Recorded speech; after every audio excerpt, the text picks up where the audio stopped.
There was a cold evening in Pittsburgh many decades ago when a young man with nothing but a borrowed overcoat and a notebook walked up the long stone path of Andrew Carnegie's estate. He was not a man of wealth.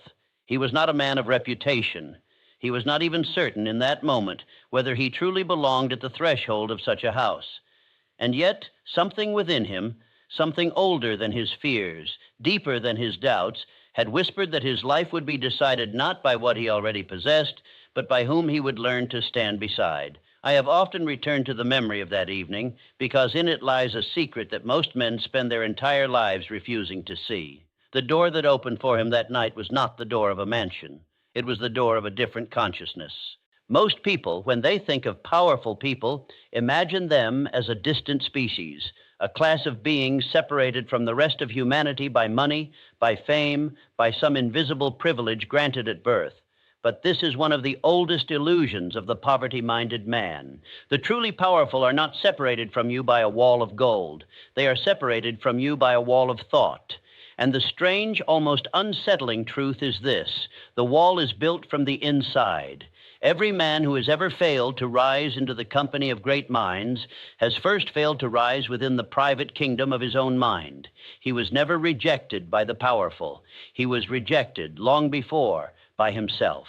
I came to understand this only after spending more than 20 years studying the lives of 500 of the most accomplished individuals of the modern age.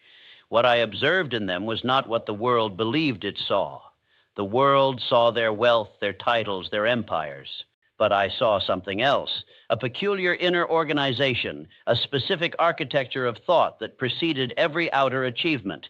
And at the very center of that architecture, there was always a mysterious principle, a principle that Carnegie himself first revealed to me in the quiet of his study.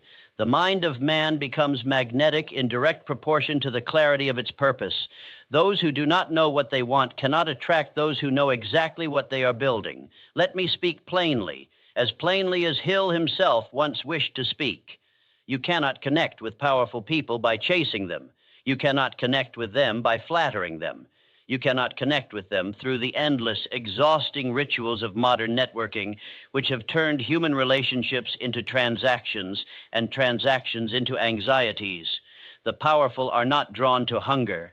They are not drawn to desperation. They are not drawn to the restless eye that searches their face for some small fragment of approval. They are drawn instead to a quality so rare that most men go their entire lives without ever cultivating it, the quality of inner definiteness, the unmistakable scent of a person who knows where he is going. But the most surprising part comes only now. For when I studied these great men in the long hours I spent within their private offices and libraries, I discovered that their power was not primarily a power of action.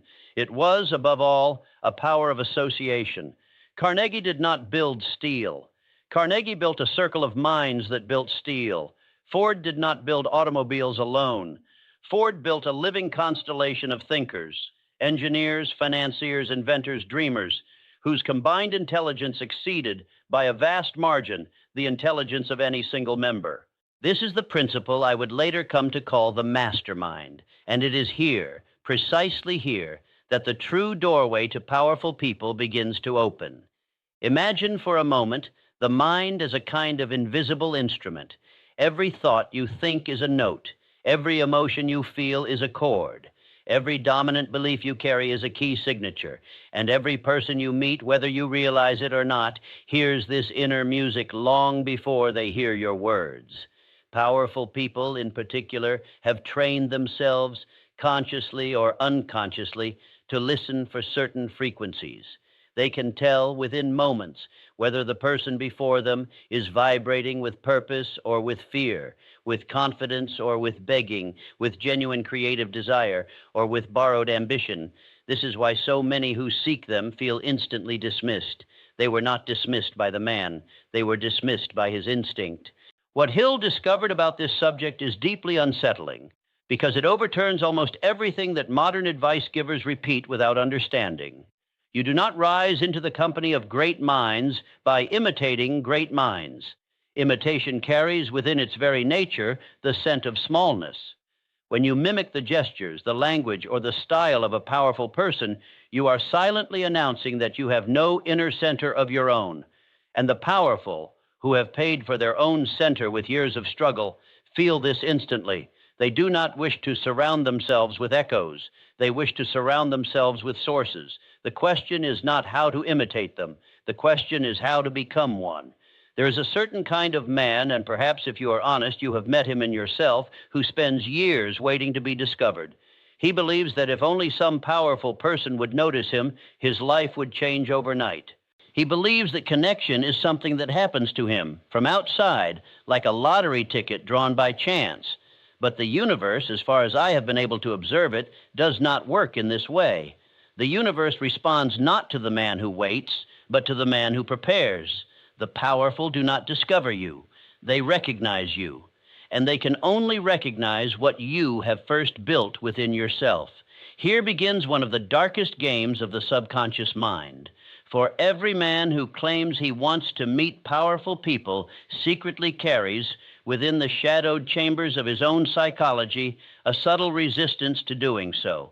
He fears rejection, yes, but beneath that fear, there is a deeper one. He fears the responsibility of being taken seriously. He fears the obligations that would follow. He fears, above all, the loss of his familiar smallness. For our smallness, painful as it is also a refuge. It asks nothing of us. It demands no greatness. It permits us to dream without ever being called to account for our dreams. And so we sabotage in 1,000 invisible ways the very connections we claim to desire. I remember an old entrepreneur who once sat across from me in a room filled with the smell of cedar and old paper and confessed something I have never forgotten. He told me that in his early years, every time he was about to meet a man of great influence, he found himself almost mysteriously falling ill, arriving late, speaking clumsily, or forgetting the very words he had rehearsed for weeks.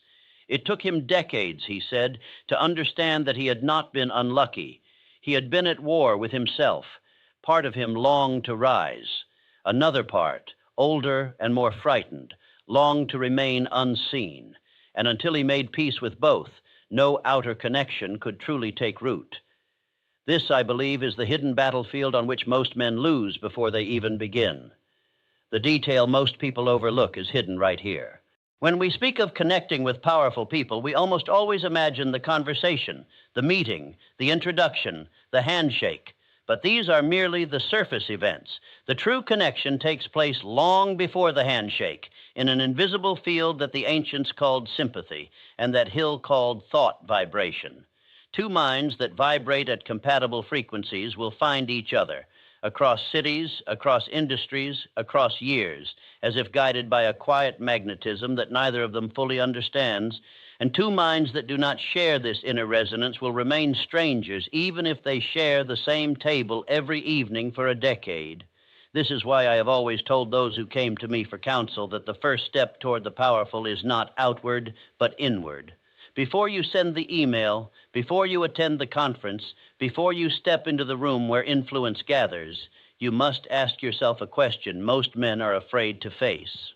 What is my definite major purpose? Not my wish, not my daydream, not the polite answer I've prepared for dinner parties, but the single, burning, unmistakable aim around which my entire life is being organized.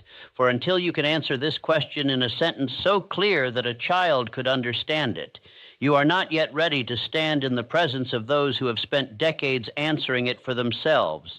The great achievers I studied all shared this trait without exception. They knew what they wanted. They knew why they wanted it. They knew the shape of the life they were building, even when they could not yet see the materials. And because they knew, they could recognize within seconds whether another person belonged in the circle of their purpose or did not. This is the real meaning of magnetism. It is not charm. It is not charisma in the shallow modern sense. It is the quiet authority of a man whose inner compass has stopped trembling. Such a man does not need to chase the powerful. The powerful feel him walking into the room. Consider for a moment the story of a young inventor who was laughed out of every serious laboratory in his youth, a man whose teachers called him slow, whose early experiments ended in catastrophic failure, whose notebooks were filled with ideas the world considered absurd. When Edison finally began to attract the attention of the most powerful financiers of his age, it was not because he had learned the art of flattery. It was because through 10,000 failed attempts at a single invention, he had forged an inner certainty that no outer rejection could disturb. Men of capital felt this certainty before he ever opened his mouth. They did not invest in his ideas. They invested in the frequency of his mind. And this, I tell you, is a principle that has not changed with the passing of a single century. Or consider Lincoln, who lost election after election, suffered defeat after defeat, and endured a sorrow so heavy that lesser men would have abandoned public life forever. Yet when the hour of the nation arrived, the most powerful minds of his generation gathered around him, not because he had cultivated them through clever networking, but because his persistence had forged within him a depth of character that no political strategy could manufacture. Great men are drawn, almost against their will, to other men who have been tempered in the fires of their own trials. And this is why the shortest path to the powerful is often the longest path through yourself. What the lives of great achievers have been trying to tell us for centuries is this: the outer circle of your life is always a precise mirror of the inner circle of your mind. If your inner world is governed by fear, by poverty consciousness, by a chronic sense of unworthiness, then even the most generous introduction will lead you nowhere. The door will open, but you will not walk through it. The opportunity will arrive, but you will not recognize it. The powerful will extend a hand, and you, without understanding why, will fail to take it. But if your inner world is ordered around a definite major purpose, supported by unwavering faith, nourished by autosuggestion, and guarded by persistence, then the outer world cannot help but arrange itself in response. We live, as you know, in a strange age. Never before in human history has it been so easy to reach powerful people, and never before has it been so difficult to truly connect with them. A man today may send 1,000 messages in a single afternoon, across oceans, across industries, across time zones, and yet awaken the next morning to find himself more isolated than his grandfather ever was. The instruments of connection have multiplied, but the art of connection has withered. And the reason, I believe, is that modern man has confused access with relationship, visibility with value, and attention with respect. Modern man has lost the compass of his inner purpose, but not the need for it. He searches for powerful contacts the way a thirsty man searches for water in a desert of his own making. He refreshes his screens, he attends his events, he collects his cards, his followers, his invitations, and at the end of the long day, he lies down in the darkness of his room and feels, beneath all the noise, a quiet and terrible emptiness. For he has forgotten the oldest truth of all, that no outer connection can fill the space left by a missing inner one. You cannot network your way out of a vacancy within yourself. You can only build your way out. The real turning point begins here. When a man stops trying to collect powerful people and begins instead to become the kind of person that powerful people would seek, everything changes. His anxiety diminishes. His focus sharpens. His purpose clarifies. He no longer walks into rooms measuring himself against the men around him, because he has begun at last to measure himself against the man he is becoming. And in this shift, almost invisibly, a new magnetism is born. The very people he once chased now begin to turn toward him, as if drawn by a gravity they cannot explain. This is not mysticism. This is the oldest law of human relationship, described in different languages by every wisdom tradition humanity has produced. I would like to share with you now a principle that Carnegie entrusted to me in those long evenings of conversation, a principle he said had been responsible for more of his success than any single business decision he had ever made. He called it the Mastermind. The Mastermind is the deliberate alliance of two or more minds working in perfect harmony toward a definite purpose. It is not friendship, though it may include friendship. It is not partnership, though it may include partnership. It is something older and more powerful, a kind of invisible organism that forms when minds meet with such clarity of shared intention that a third intelligence, greater than either of them alone, begins to emerge between them.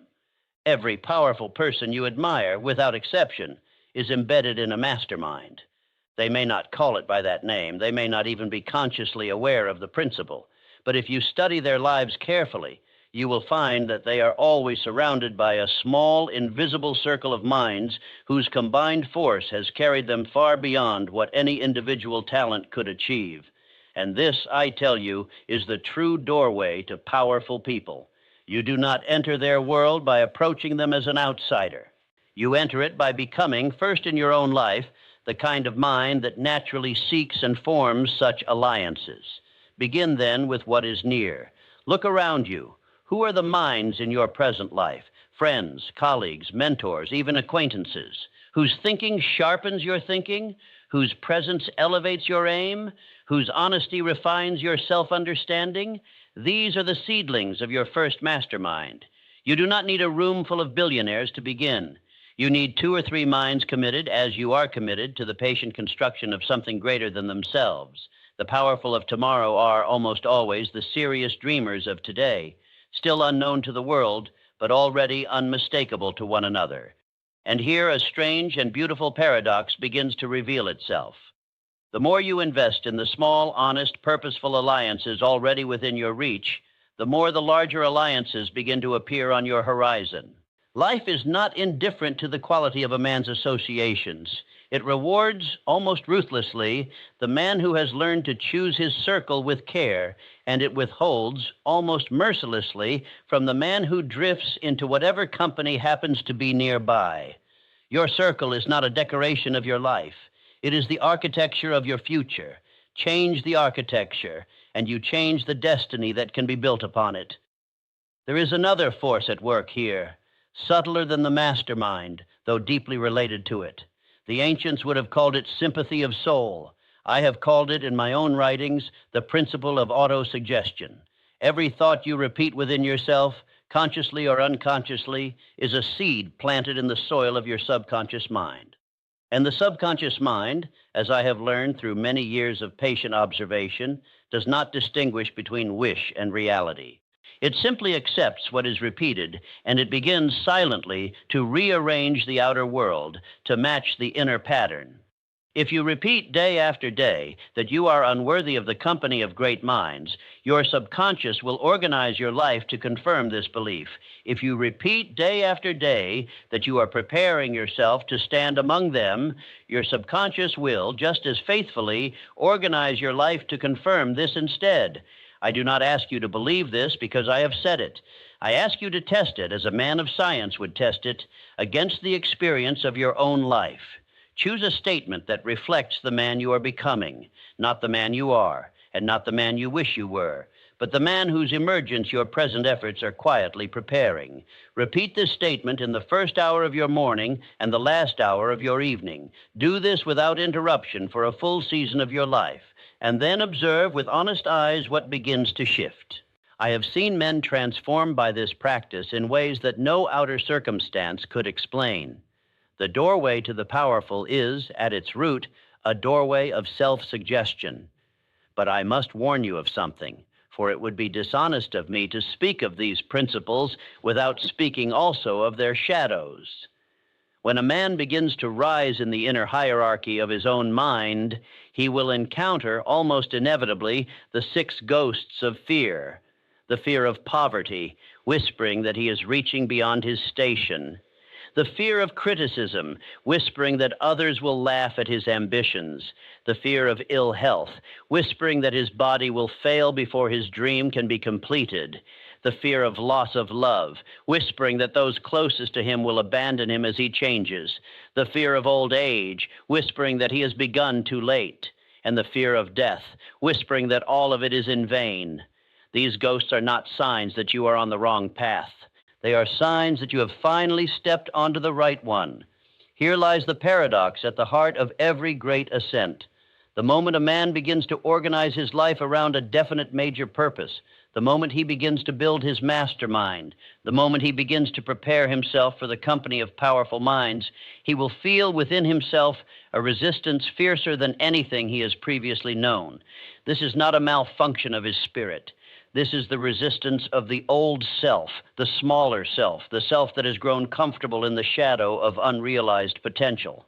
Every great transformation is in part a quiet civil war between the man you have been and the man you are becoming. The powerful of the world are those who have learned to let the smaller self die without mourning it too long. And so when you ask how to connect with powerful people, I tell you that the question itself must be transformed. The real question is not how to reach them. The real question is how to become the kind of human being whose inner life is so ordered, so directed, so faithful to its own definite purpose that the company of great minds is no longer a distant dream, but a natural consequence. Connection, in the deepest sense, is not an event. It is the visible surface of an invisible process that begins, always, within the private chambers of your own consciousness. I have often thought, in the long years since those first evenings in Carnegie's study, about the young man who walked up that stone path with nothing but a borrowed overcoat and a notebook. I have thought about how easily he could have turned back, how reasonable it would have been, by every measure the world respects, for him to consider himself unworthy of that door. And I have thought about the strange, quiet fact that the door opened, not because he was worthy in any outer sense, but because he had been willing, truly willing, in the deepest part of himself, to walk toward a future he could not yet see. The powerful did not make him. They recognized him, and what they recognized was the direction of his mind. You, too, are being recognized, far more often than you realize. Every word you speak, every decision you make, every thought you permit yourself to dwell upon is a small broadcast of your inner frequency. The powerful are not absent from your life because they have not heard you. They are absent or present in exact proportion to what you have been broadcasting. And this is a humbling thought, but also a profoundly liberating one. For it means that the key to the company of great minds has never been held by anyone outside of you. It has always been held, quietly and patiently, within your own hands. I ask you then, before we part, to sit with a question, not to answer it quickly, not to solve it tonight, but to carry it with you into the days and weeks ahead, as a traveler carries a small lantern into an unfamiliar country. When was the last time you truly listened to the voice of your own definite purpose? When was the last time you allowed yourself to imagine, without apology, the kind of man or woman you are quietly preparing to become? And when that man, that woman, finally stands in full daylight, when your inner compass has ceased its trembling, when your mastermind has begun to form, when your autosuggestion has done its slow and faithful work, who do you suppose will be waiting at the door? Perhaps it is time to go and find out.